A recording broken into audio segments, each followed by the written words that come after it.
Welcome back to episode 4 of the You Heard That New podcast. My name is LowKey, the founder of You Heard That New blog, Era Villain. I got to my man to the right, Josh. What up? Who always was on my ass about making this podcast happen, and I'm glad that he did. We have so many great guests that have come before. We had Mickey Facts.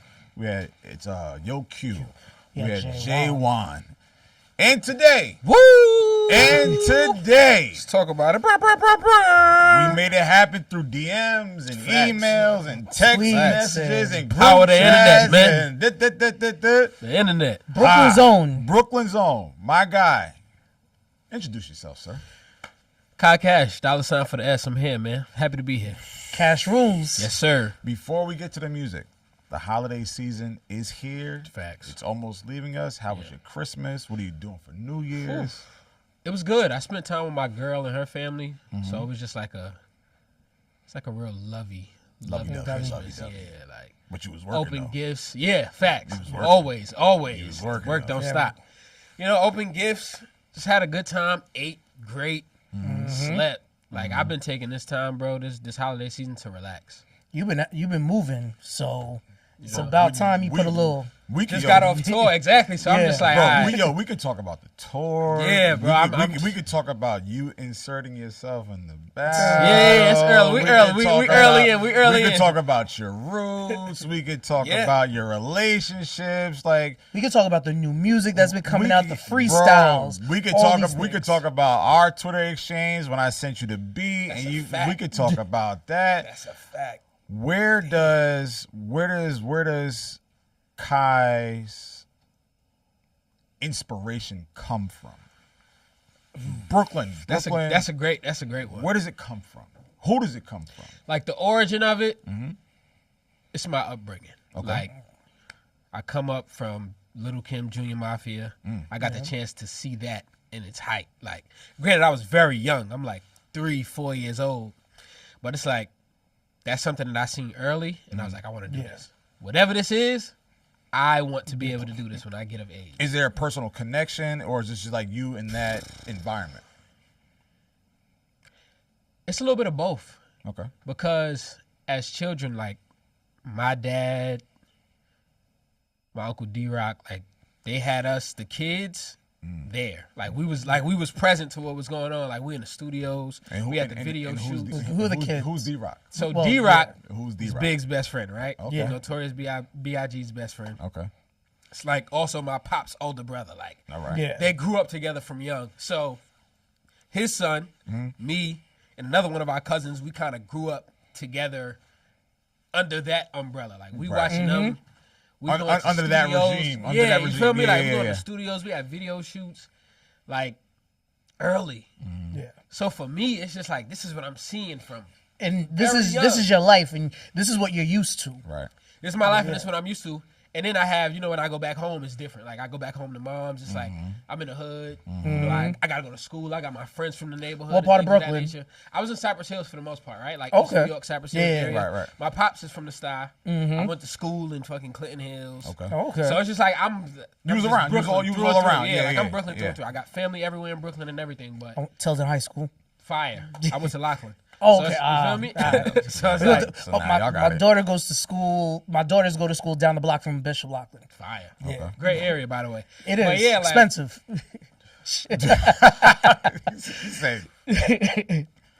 Yeah, so that's really like the core of the inspiration. The root. Yeah, you feel me? Like literally the root of the inspiration. And then, my mom's being my mom's. She cleans the house every weekend. We listening to certain songs. Her discography, the palette is just insane. So it's like I'm listening to fire gospel music, fire rock music, fire hip hop and R&B, fire jazz and blues and things of that nature. So it's like being with Pops, it gave me the experience and the ability to see. Right? Being with my mom gave me the ear. Okay. So it's like growing up, I combined the best of both worlds, and then it just turned into this. So that's where the inspiration really comes from. So question, before we get into rap and all of that, you're an author. Yeah. So Thanks. what we know in hip hop, especially like, with the male bravado and everything, it's difficult to talk about, mental health and all that. What made you decide to do that with your book? Great question. I was in college at the time, right? Where'd you go? I went to Delaware State first. Okay. And then I went to Hampton University, and then I finished at Oh, Hampton. fuck out of here. So which one is the real HU? Howard. Let's talk about it. No, we can talk about that later. We'll talk about it Fuck later. out of here. But anyway, Fuck right? outta here. So I didn't even know what anxiety was. Like I was just dealing with what I was dealing with. Right. And at the end of my freshman year, when I was at Delaware State, and I'm like, damn, what is this like? I'm anxious. I'm having heart palpitations. And I feel like I'm gonna die every day. Like it's just like, oh, it's over. Right. I go to the doctor. I get diagnosed or whatever the case may be. They tell me, oh, you have chronic anxiety, things of that nature. So I left DSU. I went to Hampton, and it's just like it got worse. Yeah. And I'm just like, what the fuck is going on? Like, what's triggering me so bad? But like, yeah, but like, why did it get worse? Like, what? It's just like, so the way it started, I got into a situation that I've never really been in. So it's like, for me, it was new. Yeah. Fight or flight response. Off rip. Right. I never really had to deal with nothing to this magnitude. So now it's just like, all right, what do I do? Right. It's my first time. Like, I'm college, you in the world on your own. Yeah. Right. Of course, I got my friends and everything, but it's like, all right. And I'm growing, so it's like, I want to handle this on my own. As a man. As a man. Yeah. Exactly. Right. So boom, get the anxiety and all of that. I get kind of through the situation. Get to Hampton thinking that Hampton is going to be something that is better than what I came from. And it's just like, damn, it's ways that I would rather have been where I was at. It got than to more. be It got here. more intense. It got more intense, right? Right, So right. it's just like the intensity of it just made the anxiety worse. Yeah. So I'm just like, okay, how can I beat this thing? Doing my own research, figured out what I want to do for a long time. In Hampton, I was like ISO. Like, I'm just isolated. I don't want to talk to nobody. I don't want to kick it with nobody. I'm just in this rut. Like, Right. Yeah. I don't even want to be at this school. Right. Talking to my moms and stuff like that, my pops. My mom's is like, everybody has anxiety. We all deal with it at some point in our lives. Right. I dealt with it when I was a teen. The things that I used to do was this, that, and the third. Try it. So I just tried new things. With trying these new things, I learned that the idle mind is really the playground of the devil. Like, you sit by yourself, you're not doing nothing. Something my grandmother used to tell me, the idle hands are the devil's playground. What? So It's just like, okay, I started learning, like, when I'm active, I have nothing to worry about. yeah. When I'm by myself, isolated. When you're dormant. You feel me? Yeah. Four like walls. Four around walls. you. You're just like, yes, everything's Yeah. bouncing Prison, around. everything, Yeah. yeah. Right. So it's like, okay, cool. I started to learn to cope with it. Yeah. Excuse me. So in coping, talking to my mom, she's like, yo, you should write a book about it because you're black, you're a young man, you're in college. A lot of people deal with this and they don't know how to identify it. You can help so many people. That Not look even like, in college. That look That like look you. like That look like That you. look like me. That have gone But not to even either- in college. Yeah. Grown Right. men, Right. children, Right. the world. Yeah. So I'm like, okay, cool. Started writing it, maybe like 50 or so pages. And I'm just like, this is super important for me to get across because in pursuit of it, it helped me overcome it. But I know I can be able to help somebody else. Outside of just creating records, like, my biggest goal is to be able to inspire people through my art and through my words. Right. This is another form of doing that. Me writing these words Right, and right, publishing this book. Right. I can inspire you. I can help you get out your head and, you know, just beat the odds. Do whatever you get from this book, Right. you're going to get something great out of it. And that was the bridge. Literally. Okay. And that's what really made me, I'm like, if somebody did do this for us, I wasn't privy to it. Yeah. I didn't have no knowledge prior. So me doing it, it's like, Now I feel like, oh shit, you like feel now me? I got the Did bridge. you? I'm Were you? providing Were you? Right. Exactly. So were you the first? Were you like one of the first in the family to go to college? Yeah. Or go. Yeah. So I understand the pressures of that. And do you now know, like, going through all of that? Do you now understand, like, what your triggers are? What? Yeah, I learned very fast. Like, and even with overcoming it, I was able to identify what it was. Like, me just being dormant for so long. Yeah. And it's just like, also, I'm still pursuing this. Like, I've been rapping damn near my whole life. That was gonna be my next. So it's question. like, yeah. In school, I'm going to school for business management because I started a clothing line fresh out of high school. Okay. So it's like, okay, I want to You're getting ahead of a lot of questions I'm gonna have. Okay. No. This is what I like. Let him go. Let him go. The business acumen. I wanted to just have the knowledge. Right. I want to know how to run a business. Right. I know I'm a rap. Right. No matter what. But also being around the people that you've been around. Exactly. I'm seeing. So it's like even that, and even in the instances where it's like I'm in college, and when I'm not in school, life is just lit. Like I'm outside, I'm active, I'm rapping. Things just shit is going up. Moms, pops. You feel me? Like everything's like, around me that's moving. Everything around me is moving. So when I get back to school, it's just like, all right, what did I learn? Where can I take? Where can I apply? But even beyond that, even that, it's just like it's not as much movement anymore. Not the movement. Yeah, exactly. Okay. So I'm just like, I hate this. Yeah. But I want to finish. I'm not a quitter. Yeah. I already started. This is my second year of college. I'm going to finish. And that's what like the main triggers was. Like as I got older, I learned like, okay, I was triggering myself, just like not cherishing where I was at in the moment. Yeah. Or like the opportunity that's being presented. Literally. Okay. Because college is a crazy opportunity. A lot of people don't really understand that. At all. Like, for me, networking might have been the best thing in school. I tell people all the time, that's what college is for. Like, you're going to learn your trade, that's it, but it's like the people that you go to school with, that you're drunk with on campus, those are the people that are going to be... Bruh. Like, for example, like just to that point, like one of my best friends right now is Niles Goodwin. We call him Rocco. Like he worked at Def Jam, he worked at Atlantic. Now he's like a VP of promotions at Capitol Records. Fire. Yeah. But he was a DJ, he was a hothead, but like that was my nigga. But like he would always tell me like, yo, you gotta get out, you gotta go outside, you gotta talk to people. Like I was so like just like closed off, and then he's like, nah, you gotta get outside, you gotta go to these parties, you gotta host, you gotta do da.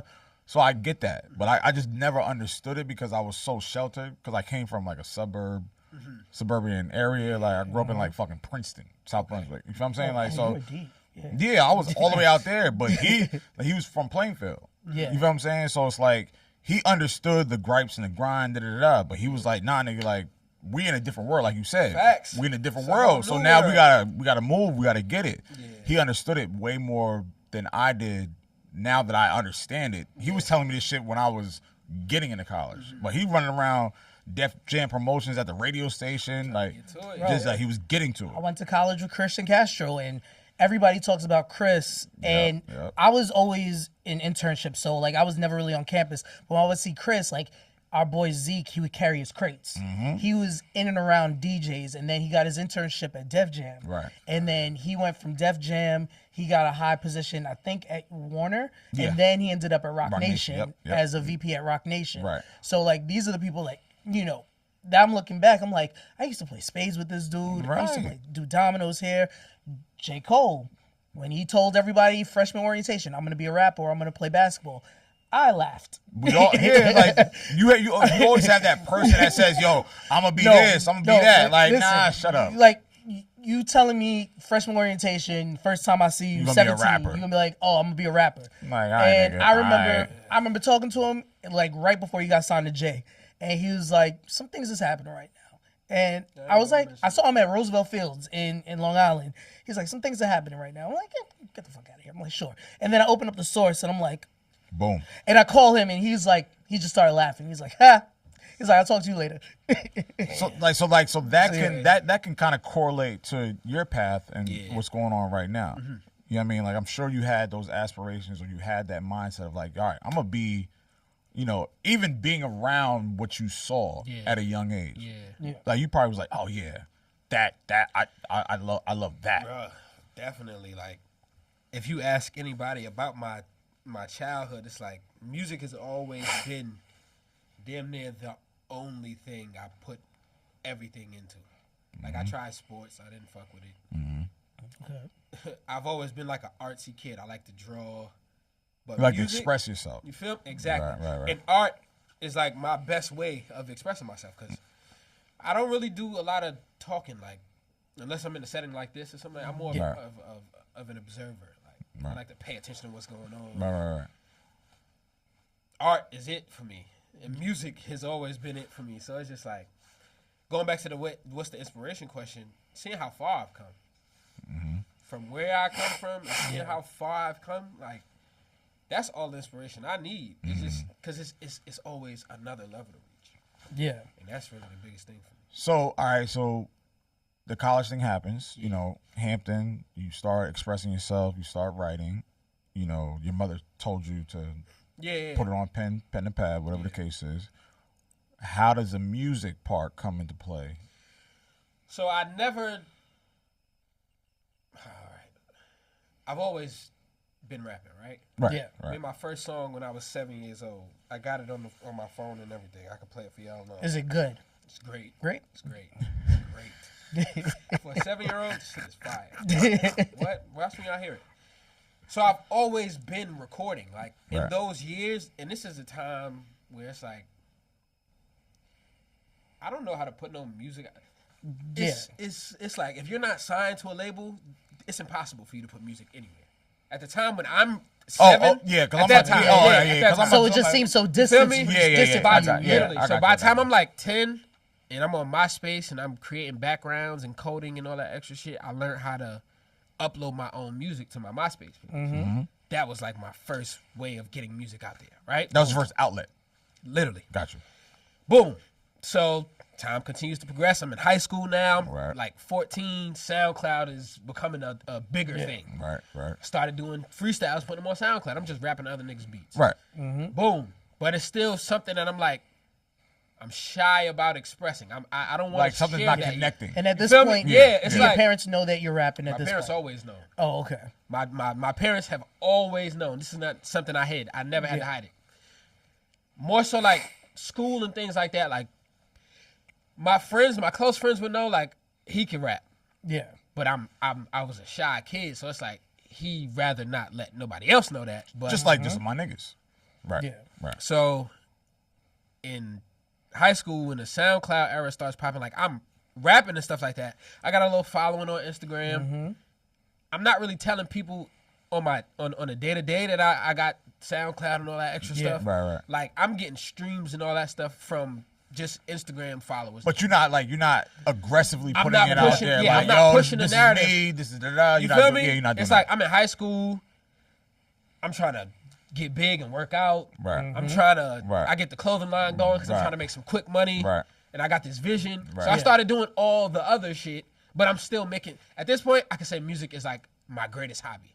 Right. Oh, okay. Right. I'm getting it out there. Right. I'm writing still, sharpening the pen. Right. Doing what I got to do.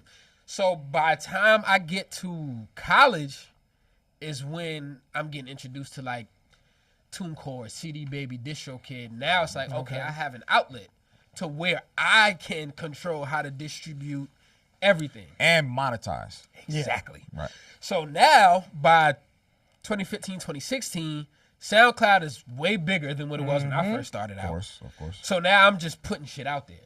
Then TuneCore. I didn't put my first song on DSPs until 2018. The end of 2017, 2018. So the music has always been right there. It's just a structure of the business aspect of how Figuring out how to get articulate it to every right. Without too many hands having to be You in feel the me? pot. Gotcha. And even then, I'm not even thinking about that because at that time it's like I want a deal. If I get a deal, I've done what I set out to do. I did what I needed to do. Right. So for me, it's just like, all right. It took me some time to realize, like, okay, the deal might not be nowhere near where you think it is. But I used to think like I was the GOAT from way back when. As you should. Listening back, a lot of that shit is just like my sound was terrible. I was saying some shit. I always been saying some shit. It's just like that shit just sound terrible. But the presentation was Presentation was terrible. Right. Yeah. Right. So it's like, all right, bet. Dropped the first song on DSPs. So now I'm getting the gist of like, okay, this is how this thing works. This is how it works. Now I know what I need to do. Okay. Now I know how to operate. Right. I'm just making music.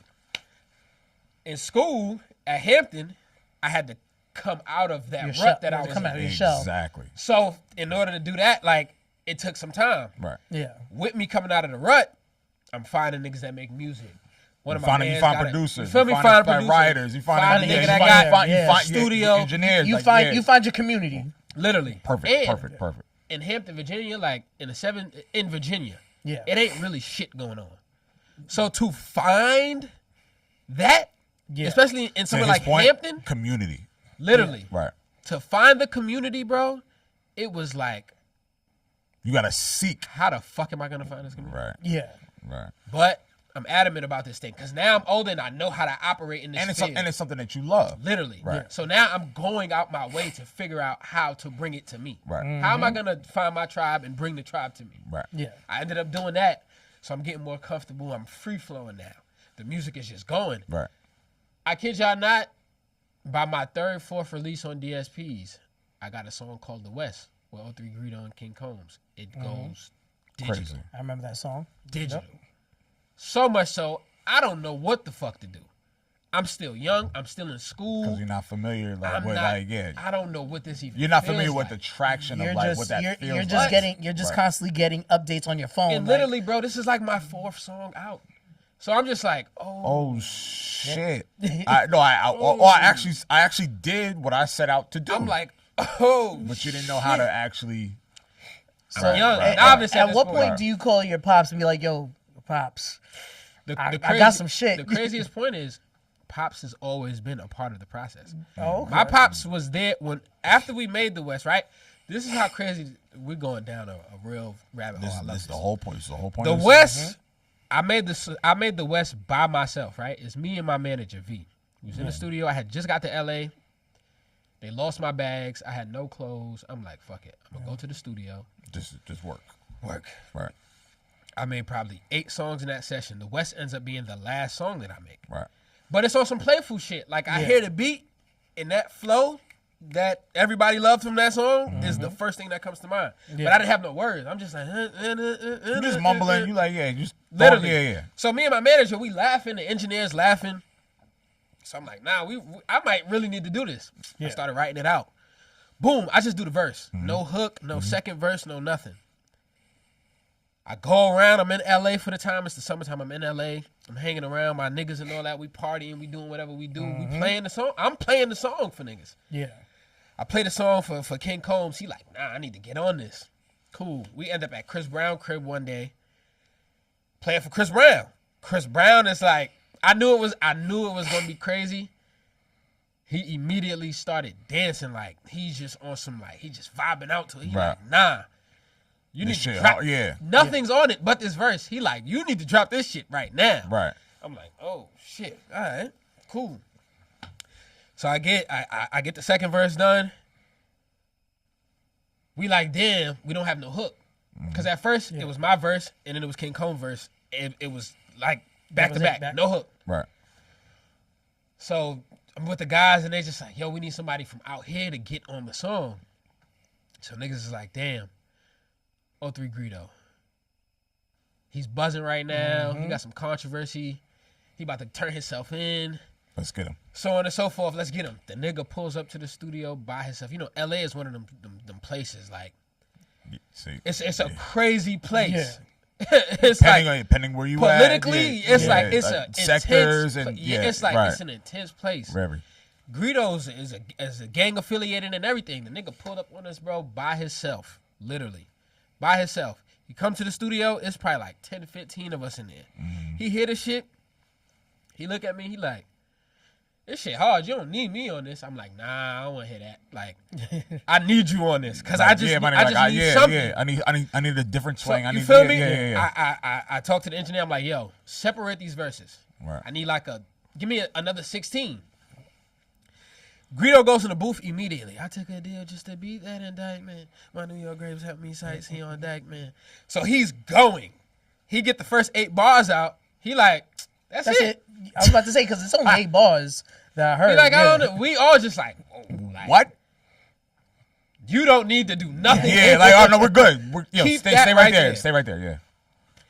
Man, I kid you not, bro. I might have dropped the song. I ended up playing it. This is when I think. What club was it? Was it High, Greystone, It might have been like Delilah, Nightingale or some shit. Nightingale. Supper club. It was one of them. It was one of them clubs. Right.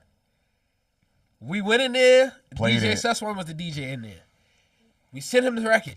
He played it. This is his first time hearing it. Go up. He plays it, goes up. He plays it back like 7 times. He's like, I don't know what the fuck this is. Or who these niggas are, but this shit is a banger. Yeah. Plays it again and again, so I get a little clip, post the clip vote goes viral. Right. I post a note of the song playing. The note goes viral.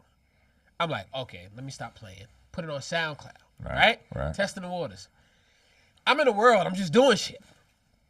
Bruh, every day on SoundCloud is up tens of thousands of streams. Boom, like, every day. Follow, repost. It's like 10,000 first day, 20,000 the second day, 50,000 the third day, 100,000 the fourth day. I'm like, oh, okay. I gave it a month on SoundCloud. Just to breathe. Just to breathe. Right. Touch the M, put it out on DSPs. Yep. That shit immediately. I was like, oh, okay. So this introduces me to the labels, right? Mm-hmm. I started taking meetings. Right. I started going into these offices. Right. I'm getting acclimated with the whole system. I'm learning. You know, I'm learning who's who. You're learning the process. What? How things work, how radio works. Shaking hands, kissing babies. How promotion works, like how you're learning. You feel me? So a lot of the relationships that I've garnered with execs and people in the industry come from this era. Yeah, I was already outside. I was already around popping niggas and doing what I have my roots, my upbringing. So I know a lot of people, but now it's on a level of like, okay, we know you as an artist. We know you can make a record. We know you can make a record. Right. And not just a record. You know you can make a good record. You can make a good record. You always had the ability. We always knew you could rap. Right. But you made business now. You made a record without the machine. Literally. Right. There's nothing behind me. Right. It's like, oh, you made a record. Right. So boom, right? The only bad thing about that, I didn't have no follow-up record because I wasn't I'm still creating every day. Because you weren't like you're not in the, you're not in the mindset of understanding the process. Like if I have this, I gotta have 2 or 3 in the tuck.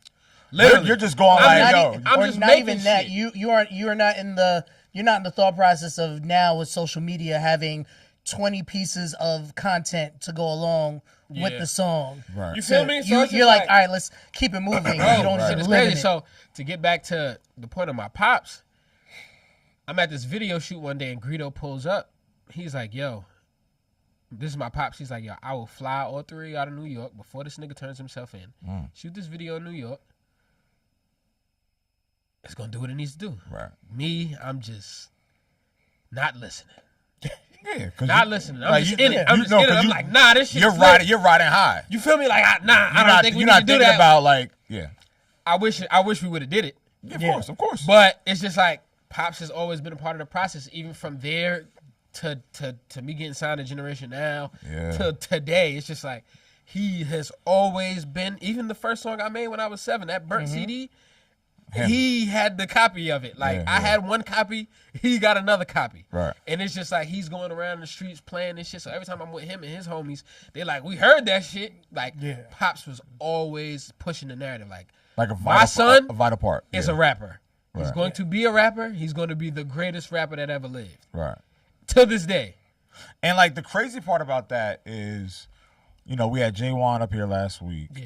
And Jay obviously you have a great relationship with him, and y'all have worked together plenty of times. Yeah, he doesn't lean on Pops. He don't lean on Kiss. Yeah, I don't blame him. But it seems as so that you kind of lean on Pops. Not necessarily. Not you don't mean it that way. You embrace. I embrace it. You embrace you want to know? More. I got to a point where, for a long time, I felt that same way. Mm-hmm. And I don't know if this is because J1 kind of just started rapping, and his father is a very well-known rapper. My father's a street nigga. Right. Yeah. He's a well-known, two different calibers. It's different. Like if I was in the streets, I probably share those same sentiments as J1. Gotcha. But being that I'm in a different space and field, different bracket, different. You feel me? It's different. But in the beginning, I moved kind of the same way. Yeah, like I don't even want people to know. Like I don't want that to be the reason why you fuck with me. Yeah. I got you. Now it's just like, y'all fuck with me. Right. Mm-hmm. My father being who my father is a plus. Yeah. I'm going to use this plus because if I speak to my pops, he's going to be like, I don't know why the fuck you not doing X, Y, and Z. Yeah. Who I am. Nigga, if you don't use that card. Yeah. And it's just like, You are my father. Why would I not? But I understand because I have a lot of celebrity friends that come from bigger celebrities. You feel me? Celebrity from kids. that lineage. You feel me? So it's just like course. I totally get and understand because I've seen it firsthand the pressures of what they be feeling. Because a nigga like Kiss, you've done a lot. You've been rapping since the 90s, and you're still a very relevant, pivotal piece of hip hop. So you can understand. You can understand so why for somebody Jay, like J1, it's just like he just coming up. People are already gonna ridicule you because they're expecting X, Y, and Z. Yes, you're right. Yeah. If the nigga wanted to sing, people would be like, "This don't sound like Jadakiss." It's like you don't win, so it's just like I respect it. Granted, you can't remove the simple fact that your dad is your dad. It's correlation. That's all it is. So I get it, but me, it's just like and I feel like he'll get to a point one day where it's just like, yeah, nigga. But it's like, I think it's already there. He's at that point. It's already. You can't do nothing about it. Yeah, I think he's there now. It's just J1's personality. We all know his personality. It's like he's so nonchalant about shit. He does it in a way where it's not to offend people, but if you get offended, he doesn't give a fuck. And I think that's the point where he's at now. And he's like, my pops is my pops. There's nothing I can do about it. Right. Like he loves me. I love him. But this is who I am. I'm a separate entity from him. Yeah. And I feel like the regular people, the people that we're trying to get as fans and impress, they embrace somebody like that thrives in getting it on their own. Right. Yeah. Right. People are gonna always think niggas got it because of X, Y, Z, who your pops is, or your mother, whatever the case is. Y'all don't even understand that nigga didn't have much of anything to do with how I got here. And I think that was J1's complete theory. Like, yo, my nigga, like my pops really didn't put me. It was my mother. It was my mother. Literally, and a lot of the times too, what I see even with me and my father, like my pops is he purposefully does things like. Right. He'll play my music, but he's not gonna go to his exec homie and be like, "Yo, you need to sign my son because this and third." Right. He'll play it to see how you feel about it, right? Let you know, oh yeah, this is my son. But I don't have no intent behind it. Yeah, it's not. It's like I'm not trying to persuade you and make you go like. And then the type of person that I am, right. For me, it's just like I don't want that anyway. I want to be the person that gets this out of me working for it. And I think the same correlation that I could say is Denzel's son has had the same kind of mindset. Like I don't want niggas to know that that's my father. I think he changed his name. John Henry. Yeah, he changed his name. Really? Yeah. I didn't know that was his. Yeah, his son was on Tenet. He was on Ballers. Yeah, I know. I'm familiar with him. I didn't know he changed his name, bro. Yeah, he changed his name because he didn't want that. Yeah, he didn't want that correlation. He's a great actor. Right, and he's a great, but we didn't know. Literally. But when he said it, then you start looking. I'm like, oh yeah, that's It sound like him a little bit. You're like, mannerisms and all that. I think that's J1's thing. Like, I don't want it to be that. Once I tell you, oh yeah, Kiss is my father. Now you look at it from a different scope. Exactly. Yeah. Exactly. And I don't want to ruin a perception of what it is. Like, appreciate it for what it is, or don't. Yeah. Right. Not because of what it's tied to, but it is what it is. It is what it is. That's it. Right. At the end of the day. That's how you said Generation Now. Yes. Canon. Drama. Yeah. Right. The affiliates. Lake, what's up? Lake, yeah. The affiliates. Yeah. So like before we get into that of how you met them, tell me what that regime of them, the Drama, Canon, just like the affiliates, like what is that when you have those conversations of them wanting to back you and what does that mean to you knowing what they have done prior to with the Jeezys and the T.I.s and the Lil Waynes? Like what does that mean for you? It means everything because I'm a student of the game through and through. So when Drum is going digital for being on these mixtapes and they're reaching New York on some Southern shit. Yeah. I'm like, damn, this is powerful. Who is this guy? Like, right. I know who Lil Wayne is. I know who Young Jeezy is. I know who Gucci Mane is. I know who T.I. is. But this one DJ that everybody keeps going to, who the fuck is he? Right. And then also you have Canon. I'm listening to songs like Circulate and Go Crazy and Canon Remix, and it's just like, you keep hearing Canon, and it's just like, okay. Canon remixes. Yeah. It's just like, yo. Steps back. I didn't learn that these two niggas were in cahoots until I was a little bit older. Right. But it's just like, that's hip-hop royalty in itself. Yeah. Those are two very pivotal pieces of the culture. Right? These niggas went to jail for mixtapes. For love the love of the game. Love of the game, yeah. Literally. Y'all niggas are the culture. Like, right. You feel me? Two niggas from Philly that went to Atlanta, so much so that people think that y'all are from Atlanta. Yeah. That's how much y'all did for Atlanta culture. Bro, I was at the Thanksgiving table when I got the call that Drama and them had got raided. They got raided, bro, for mixtapes. Bro, raided. Do you know how it's not wavy in hindsight, but for the love of the game, that's some wavy These shit. These niggas took a brick for us. Y'all, literally. Yeah. That's some sacrificial shit. So for me, it's just like, bro, this shit is insane. To be a part of that lineage. Y'all, exactly. And to also know what type of students of the game y'all two are. Right. Yeah. How much respect y'all get. Right. And to see what y'all have created with the generation now, having a little Uzi Vert, having a Jack Harlow, having a Kai Cash. Yes. It's like, y'all know some shit. You feel me? Y'all got some. Y'all know some shit. Y'all know how to work. Y'all know how to move. Y'all know how to operate. Yeah. Y'all know some shit. Right. And for me, it's even more of a blessing because during COVID, I was making music, of course. Right. Thinking I'm the GOAT. I'm the best shit on the streets. Well, you thought that since you were 7, so. Exactly. Right. I had some shit out. Right. Some of my family has some ties to Canon. Like, they know Canon. Right. I'm like, yo, send this. I'm trying to see, like, what's up? I moved to Atlanta in 2019, so I'm in Atlanta at this time. Right. You know, the studio is like the fucking stoop for us. It's like it's a barbershop. You're gonna run into anybody and everybody. Right. Right. So I'm in studios, nigga. I'm just finessing. I'm trying to figure out how to get free studio time here. I'm building relationships to get free. Once this studio is done, I got a relationship over here, so I can go into this studio. Right. So on and so forth. So I started recording at the crib. I'm recording some shit, just new music every day, and I sent the song, to Canon, and Canon was like, he seen the DM, he listened to the music, he was like, shit is whatever. This is like 2020, 2021. I got a similar story, but go ahead. So I'm just like, word, damn, okay. But it's like fuel to the fire. I love adversity. Like, I live for it. Yeah. So it's just like, boom. All right, now I know I got to ante up. But it's not even just because of, like, the craziest shit in the world is, I didn't know what Generation Now was. I knew who Canon was. I knew who Drama was. But all right, before you even go, because that's a great segue. Drama hit me. Drama hit me. I forgot what year it was. Drama hit me. He was like, yo, I got this kid from Louisville. I said, who?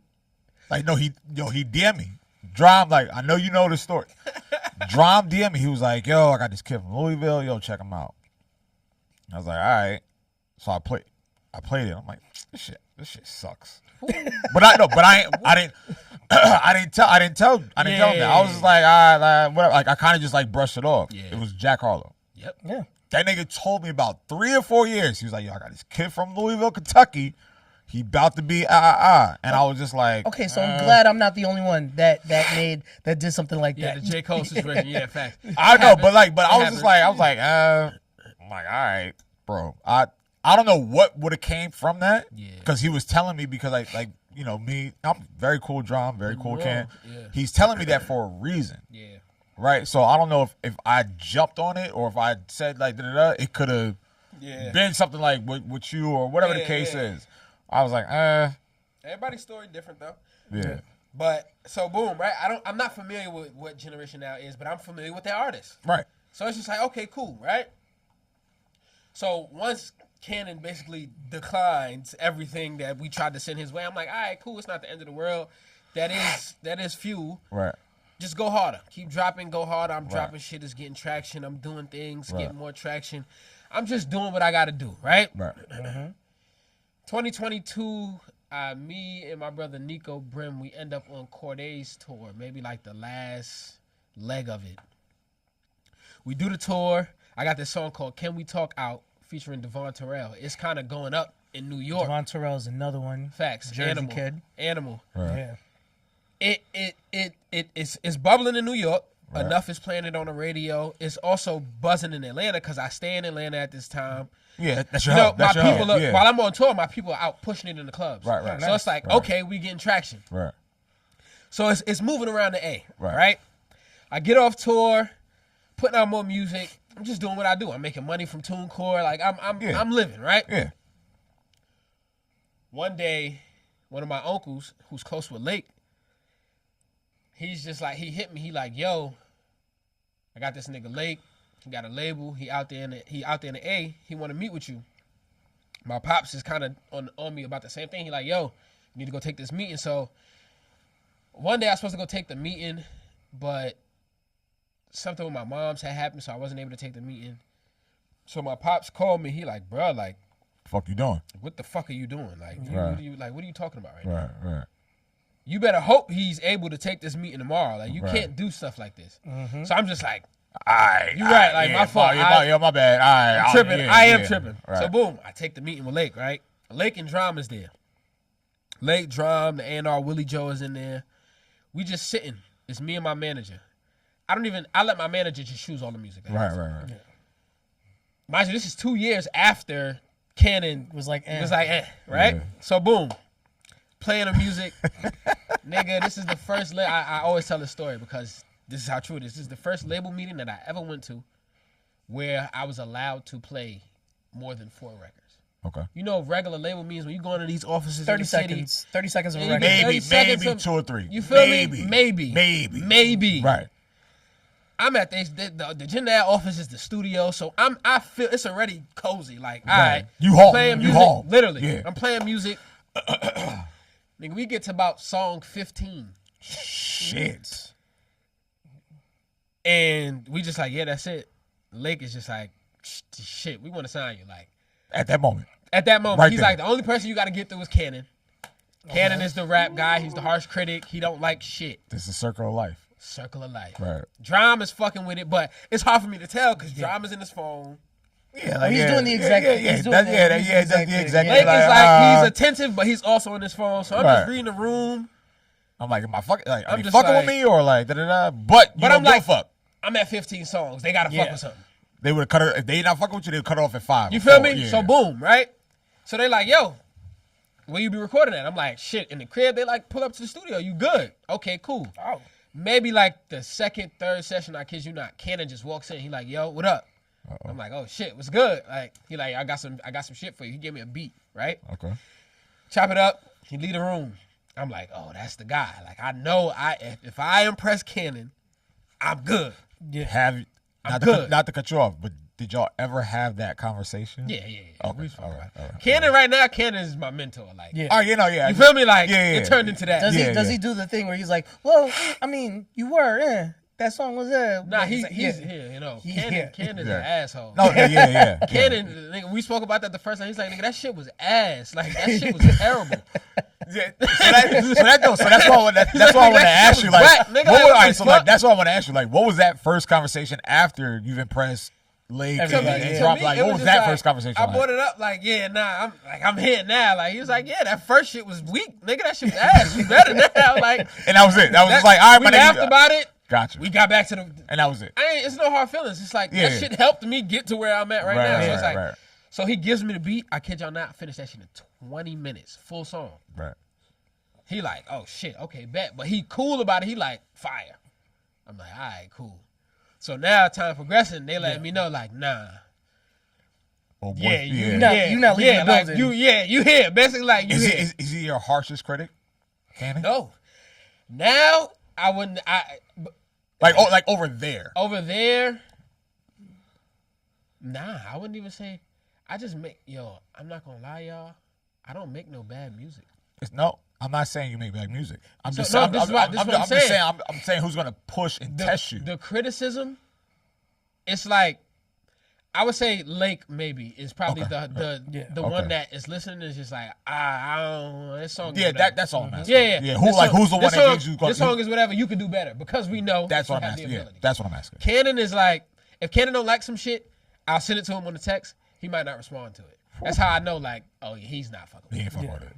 Because if he's fucking with some shit, he'll either call me or he'll, like, fire emojis or something like that. Just flood me with a new pack. Yeah. If he don't fuck with some shit, he's not responding to it. Right. I know he don't fuck with it. But, like, vocally, like, on some face-to-face shit, Lake will be like, you can do better. You can go hard on that. Right. It's a good song. You have a great idea on your hands. Right. If you just did that first verse way better than this, So I would say Lake is the harsher critic right now. And before we move on to, because you had a great year. Yeah. We ain't even getting to the year yet. You got yourself involved in some shit. We're just in 2020. Yeah, we're just in 2020 right now. Yeah, but we can jump to that. But like, I just want to. What's one of the best things you learned from working with Generation Now? Being around Lake, being around Drop, being around Canon, being around all of them.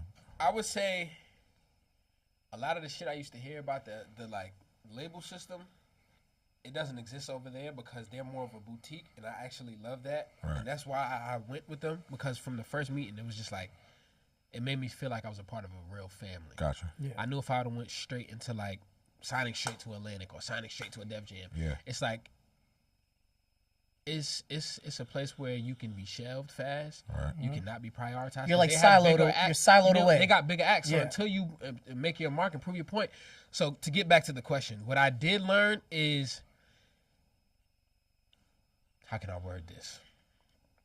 There's still space in the major system for us as artists to be creatively free. Okay.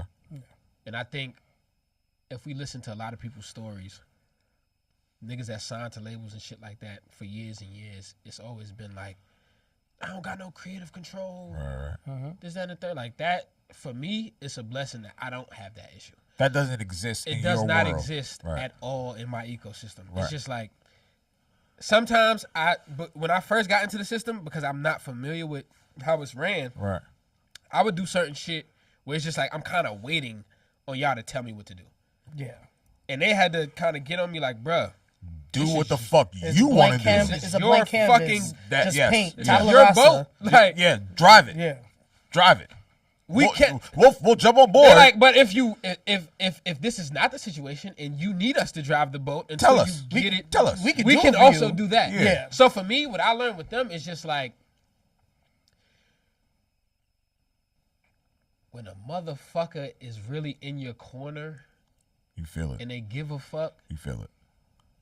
You like you feel, really feel it, like and you I know how this business is business. I can't sit here and act like one day it may not get to a point where we're at odds. Because niggas gotta stay out. Niggas gotta stay out the red. Niggas got bills. It's still a business at the end of the day. Yeah. But it's like on some artist creative shit, which is a thing that I've been hearing from artists that are signed to majors for so long. Right. That is something that does not exist for me. Like I have, even with jumping into the battles and Knicks and Sixes and things of that nature, when we get to that point, I'm going to express to y'all how that even came about, with it just being my vision and bringing it to life and me letting niggas know, like, yo, this is what I'm doing. This is what I'm doing. So let's jump to that. Hold on. I'll take a phone. Do you think? So now So let's just jump to that real quick. So the battle's going on. Joey's out there on a raft. Yeah. He's smacking niggas around. Mm-hmm. Facts. And facts. He was definitely smacking niggas around. Let's really get to it. Like it's my Brooklyn bias. He was smacking a lot of niggas around. Love and respect to everybody that was, all great rappers in the battle, but Joey was doing work. He was doing what he needed to do by himself. Nobody needed to help him. You're sitting there. I remember this is like, I've heard of you beforehand, but then I remember I had a friend at a label was like, "Yo, have you heard Knicks and Six?" And that was during the playoffs. He's like, "Yo, have you heard this song Knicks and Six?" And I was like, "The fuck are you talking about?" He's like, "Yo, listen," and I heard it, and I was just like, this sounds like somebody from the Sty. It like people that don't live in New York, Jersey, tri-state area. Like if you're from Queens or from Brooklyn or from the Bronx, you can tell where somebody's from by the way they talk. he talks like a star rapper. Like this is all Bed-Stuy. I fuck with Hov is my favorite rapper in the world, and then Big is right there after him. You can tell he talks like a star rapper. So my family is from the so when I heard it, I was just like, oh, okay, and it wasn't disrespectful. It was just like lyrically, a lot of you niggas can't fuck with us. It was a warning shot. Yeah. So for me, because I knew, like, people are familiar with me. Yeah. But a lot of people are not familiar with me at the same time. And that's the gift and the curse of where I'm at in my career at this point, right? And even now, it's reaching new heights. But still, it's just like, at this point, bro, I'm looking at it, and it's like, this is an interesting battle. Yeah. Joey's holding his own. I'm listening, I'm just like, he ain't really got to worry about none of this shit. Like, niggas ain't saying nothing that's above the board. Niggas rap level. Yeah, it's like, nigga, it's cool. Like, it's a lot of cool shit on wax. Mm-hmm. But Joey's handling everything he needs to handle by himself. And I'm just like, okay, that's fire.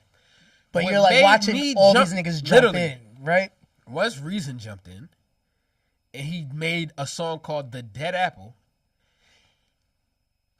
it dawned on me, because I'm just like, okay, I listened to it once, and I'm like, okay, this is cool. I like where they're going with this. Mm-hmm. Somebody needs to respond to this. It's like a Royal Rumble. I'm like, somebody from New York that really could rap needs to fucking come through right now. Mm-hmm. And then I'm just like, nobody's moving. Nah, it wasn't even that. I'm like, what the fuck am I talking about? Somebody from New York that can rap needs to respond. It's you. Am I not a nigga from New York that thinks he's the fucking best nigga that's rapping from New York right now? Why the fuck would I not respond to this shit? Hold on. Yeah. Welcome back. Hold on. Why did you feel the need? That's what I'm going into right now, right? Okay. All right. So the Dead Apple song. Reason drops Dead Apple. Okay. The Rayvon Joey shit I'm paying attention to.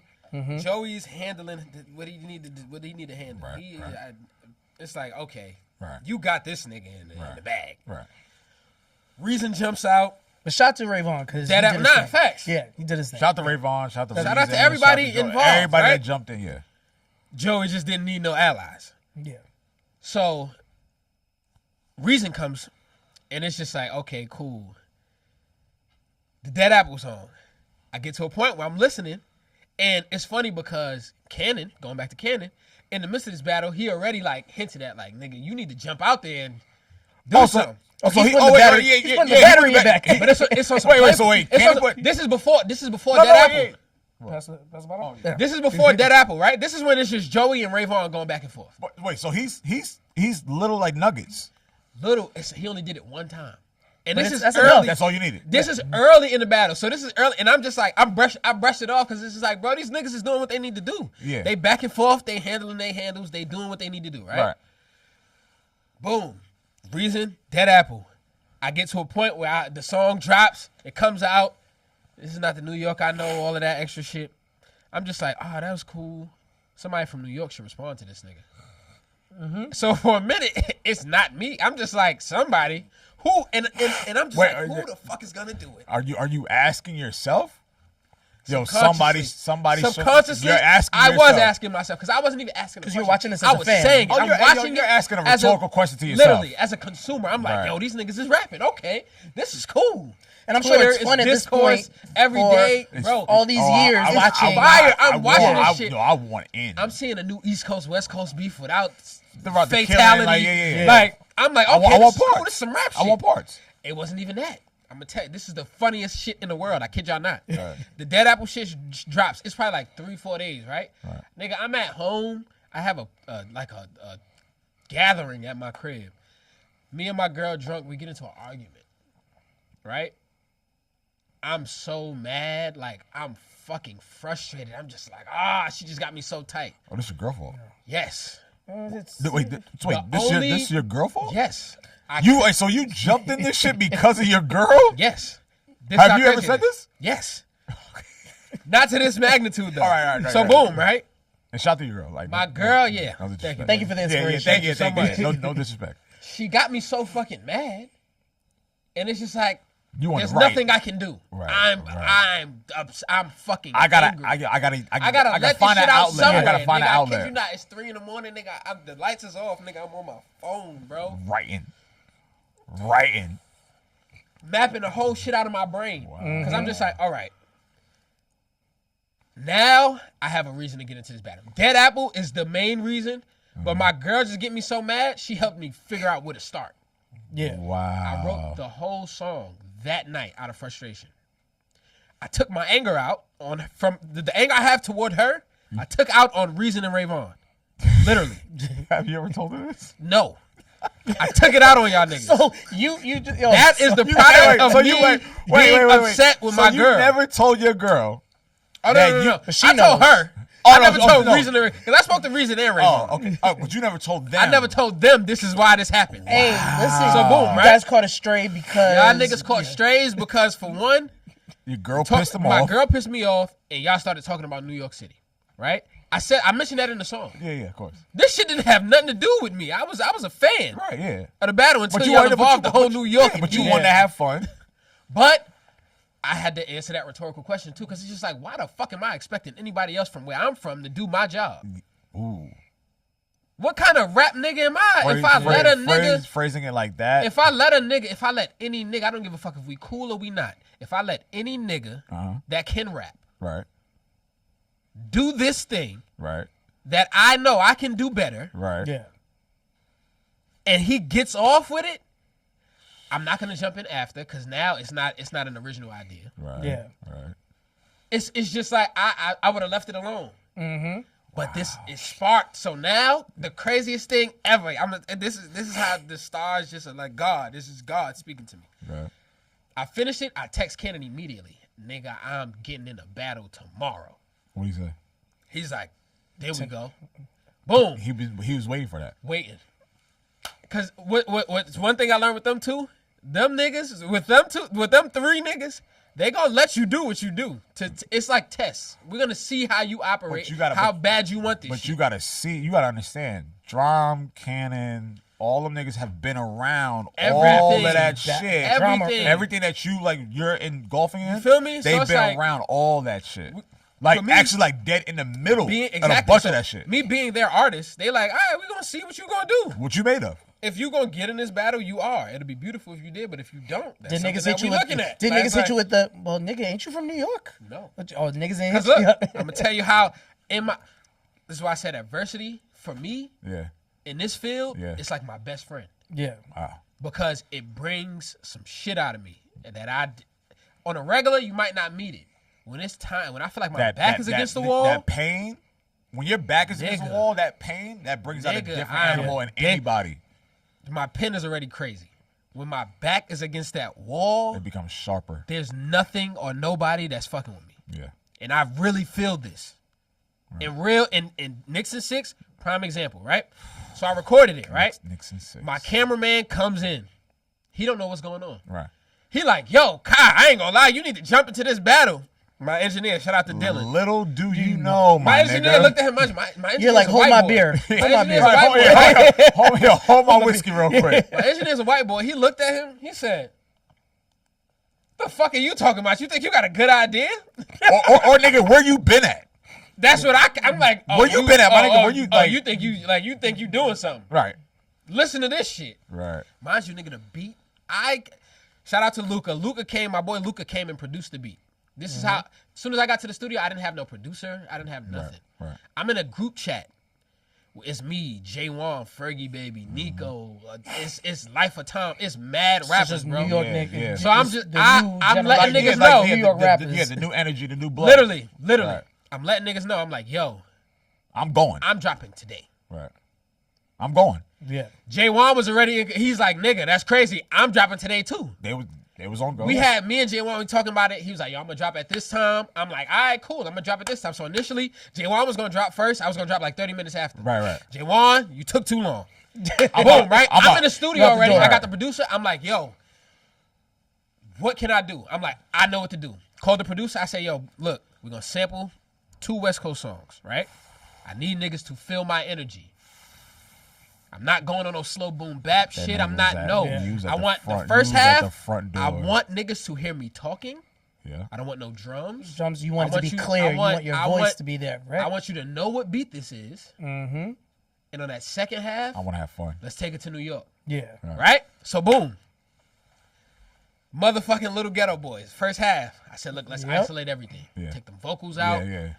No drums, no nothing. Let's just loop this first 8 bar. Loop.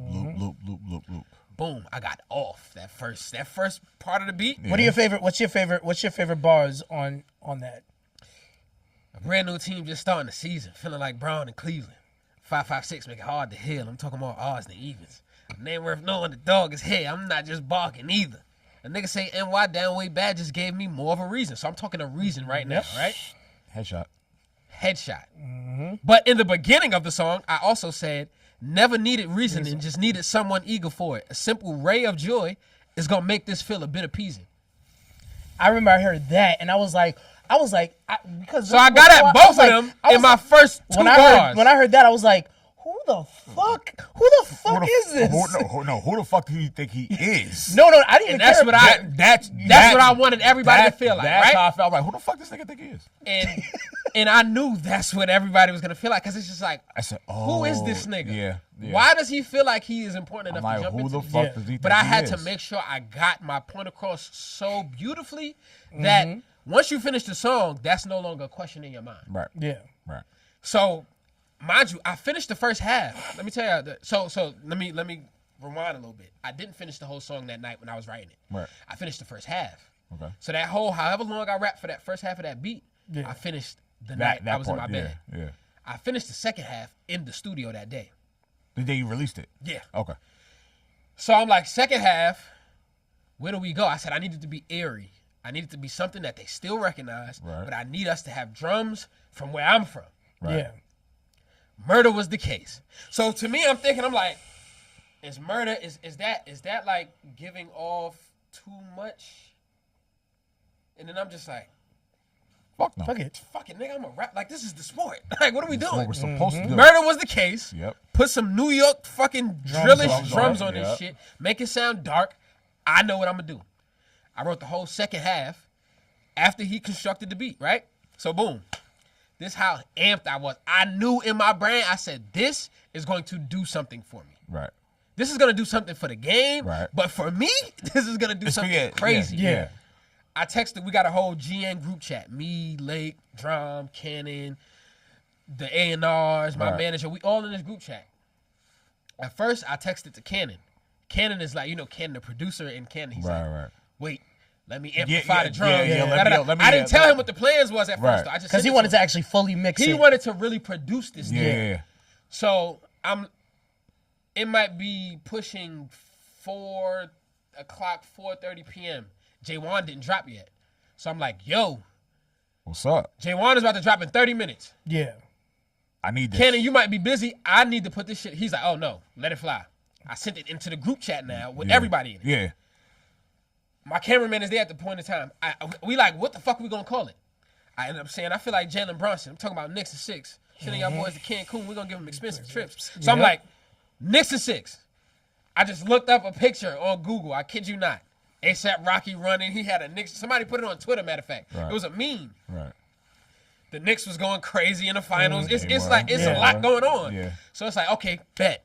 New York. Yeah, because that came out right around. That was right around the play. Yeah, that was conference finals. Boom, right? So I'm like, all right, we do this. We put it in black and white. We write Knicks to 600.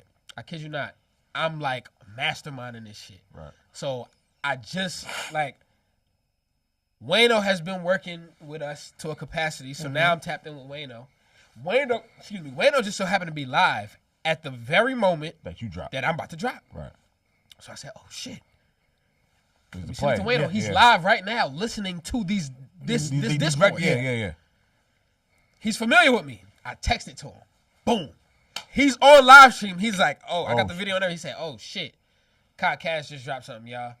So, Wayno is damn near you a part of my Cash Rules rollout. Yeah. You know about the press run I just came from. Yeah. So he's like, yo, I'm like, y'all know. If y'all are not familiar, Kai Cash is crazy ass rapper from Brooklyn. He just signed with Drum Lick and Canon Generation Now. He just dropped the project Cash Rules. Right. He has entered the chat. So niggas in the chat is like, who? What the fuck? Yeah. He presses play on it.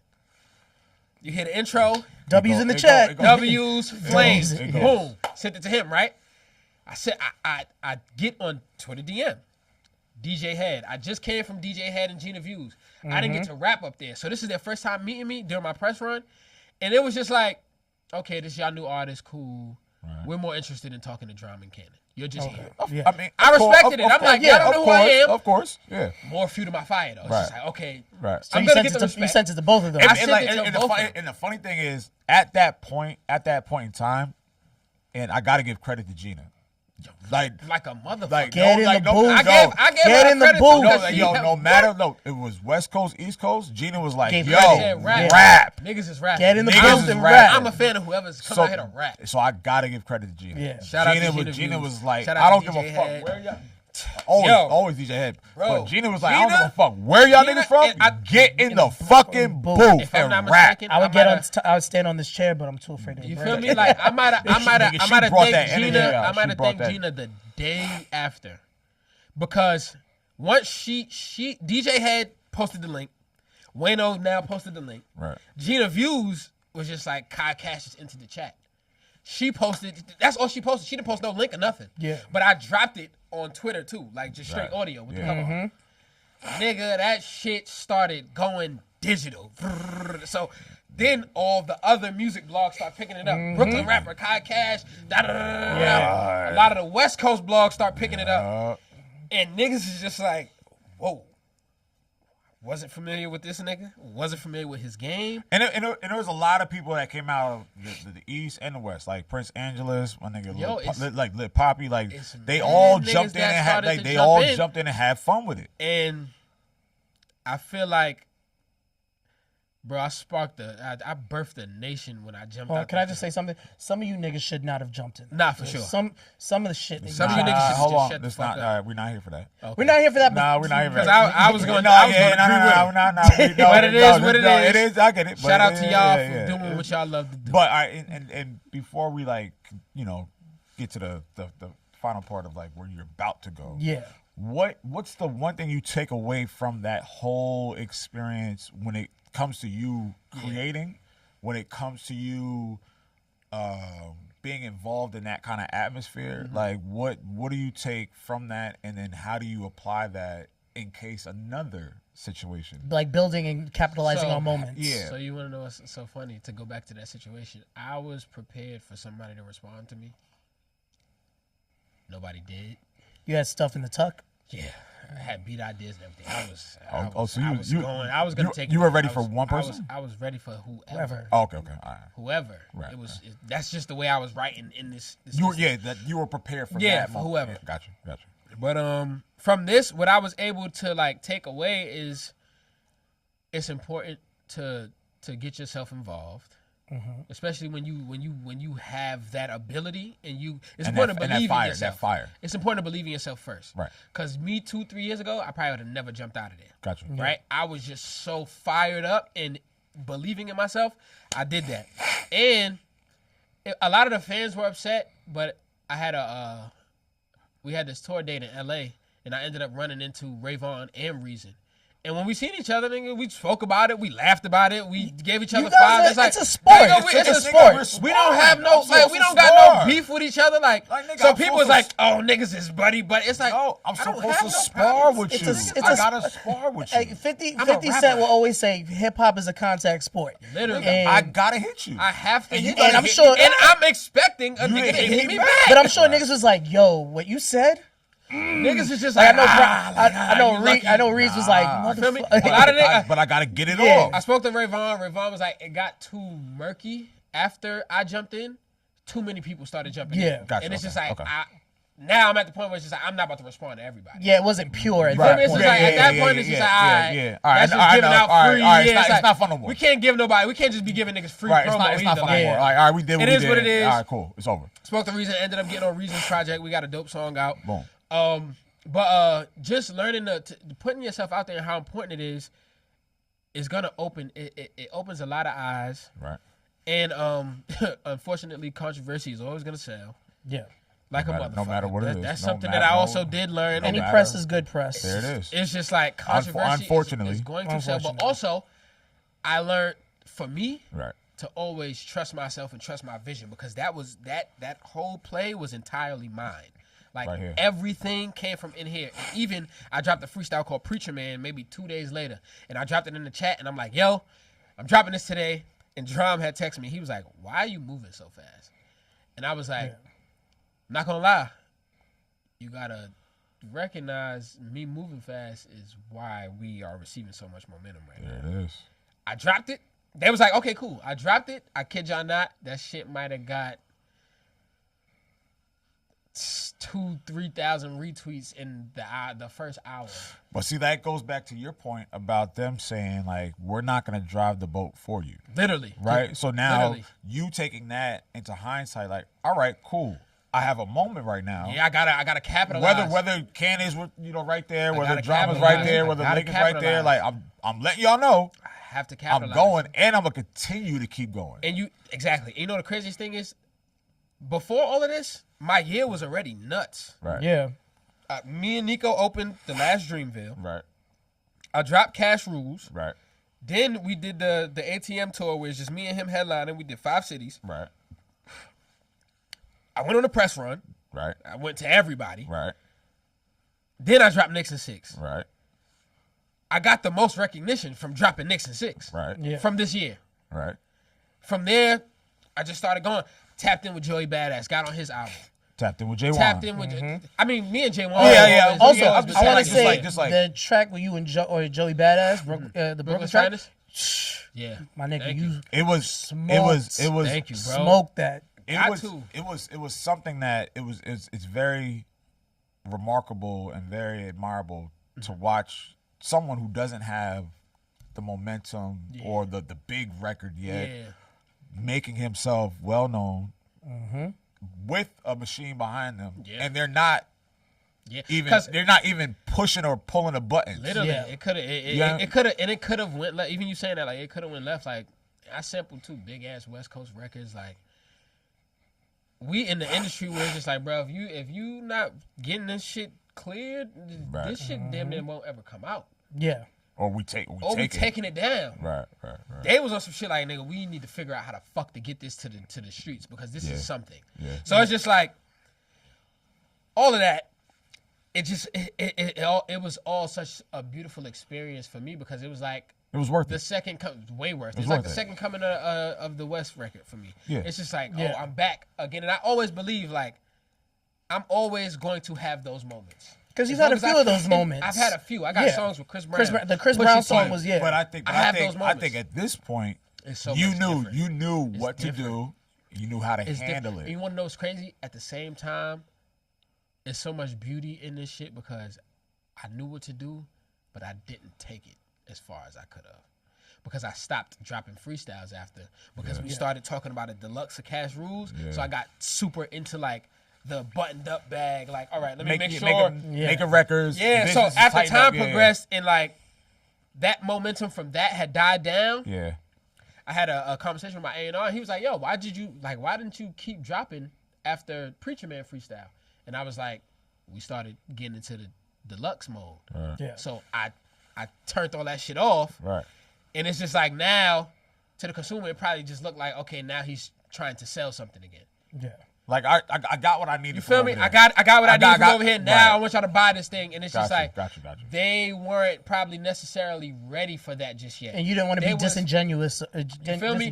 And this is something that I can look back at now and realize, like, okay, shit, I should have kept, like, the freestyles that I'm dropping now, if I'd have did that in that time, Right. it would have been super, super out of here. Granted, it's all still doing very well for me. I have no complaints or nothing at all. Yeah. But it's just like, this whole process is I've been able to learn so many things that I thought I knew that Right. I didn't know. And even Like about yourself, about the business, Yeah. about fans, Yeah. about consumption, Yeah. everything. Everything. You're being taught in real time. Yeah. And I'm older now, so I take Right. heed differently. Right. So we only have a few minutes left. So what is on your plate for 2026? That win record that y'all just dropped, Shout out to that Win. video, Yeah. crazy. Crazy. I'm dropping a lot of music this year. Good. I'm dropping a lot of music this year. Good. Like, I'm in that space right now where I'm getting the recognition that I feel like I've been deserving for so long. Right. To where it's like, I'm coming up to a point where I personally feel like the only thing I should be promoting is my music. Yeah. Meaning, like, for a minute, I got caught up in the rapture of like, oh, create content to get awareness and do this and show off this and that. And it's like, I kind of got put in that vacuum of content creator for a little while in this past year. It's a gift and a curse. You feel me? And it's a gift and a curse. It's a gift and a curse, but now I know where to direct my energy. Because I was doing a lot of shit that was like, it might not be in relation to my music. Gotcha. It might be. I got you. You feel me? Like, this is something that's going to bring me in more followers. It might not necessarily translate into streams. Now it's just like, nigga, I want to pop up on social media with YouTube links, DSP, cover arts, DSP links. Yeah. I'm working with this person, so the freestyle, I'm hitting the ground running. I got a freestyle coming out next week, and I'm gonna keep them going until I drop the first project. Then I'm gonna drop another project during the summertime, another project when it's fall. Like, I'm doing features. Right. I'm out here trying to get on more shows because we just did this tour with JID. Shout out to Jid. You feel me? It's just like I'm in that space now where I'm tapping in with my peers that I used to look at on a higher level than me. Right. Now I feel like we eye to eye. So now I'm aligning myself with the shit that the people looking at me is like, you're supposed to be here. Yeah. I feel like for a long time I did shit in my career where people were confused because it's like, outside looking in, you seem like somebody that's so rich in this culture. You're doing things that don't align with who we think you are. Right. Yeah. And it took me a long time to realize I'm actually aligning myself with shit. And I'm enriched. I'm engulfed in this You shit. feel me? Yeah. But I was aligning myself with things people just that weren't pure. wasn't pure, but it wasn't no disrespect, but it's just like it's not even on the level that you on. Like, I like that. It's like I hate to say this word, but it was kind of like charitable for me for a little bit. Yeah. And it's just like, now I'm at a space where I'm recognizing My who worth. I am, where I'm at, My worth. my worth. Literally, I'm recognizing my worth. And it's just like 2026, that's what a lot of people are going to see from me. Me recognizing my worth. So with that, and this probably be the last question. Yeah. Take away your lineage. Take away the battle. Take away that record that put you in this position. You say you have a lot of projects dropping in 2026. Yes. What's one of those records on those projects that can actually sum up who you are, what you've been through, without anybody knowing what the conversations we just had, without them knowing? Well, like, what song on any of these projects that are coming out next year Or have already come out? It's not out yet. It's called Close. Yeah. It's called Close the Curtains. It's on the first project that I'm dropping this upcoming year. Okay. It's the last song on this project, and it's like, it's literally it's addressing this ego death. Okay. This year, it's like I've come to realization, and I actually had a real ego death. Like, I let go of a lot of shit, and I'm stepping into where I am. Like, you're calling. You feel me? Like, my body might have been in the next room. Right. Like, my soul and my spirit was in whatever the fuck was back there. Right. I finally caught up to where my body is. We're aligned. You feel me? Yeah. We're supposed to be where I think it's supposed to be. And I understood as a man the type of things that I had to let go of in order to reach myself. And that goes back to your writing. That goes back to the Hampton. That goes back to there. everything. So it's It like a goes circle. back It's to a whole big circle. You feel me? So it's called Close the Curtains, and it's addressing this ego death that I have. And it's literally, it's probably like 3 minutes and 30 seconds, 4 minutes, no hook. It's just me just storytelling. Venting. Just venting. And it's like pure, like, I'm saying some shit where people are gonna be like, whoa, you had some shit. You had some shit on. I sent it to my dad, and he was like, nigga, that shit just gave me a reality check. That's literally what he texted me. He said, that song just gave me a reality check. Because there's certain shit that I wasn't even comfortable enough to share with him. Right. that I've expressed on this song. Right. And it's just like It was easy for you to express through song than actually saying it out loud, right? I played it for some of my artist friends. All my artist friends. I had one artist friend. She cried when she heard it. Like, it's one of them. Like, when people hear it, they're going to know what song it is. And I think I'm going to get a lot of great recognition for that right there. Because I think it's going to inspire a lot of people to be vulnerable in their art. And then just in general, like, let it out. Let it out. Look, motherfuckers. We done had a conversation. Facts. It's my nigga Cash right here. Thank you. Man. Thank you for having me. Listen, everything you did this year, you know, last year, jumping in that battle, getting them songs out, relationships, you know, even just sharing this story right here.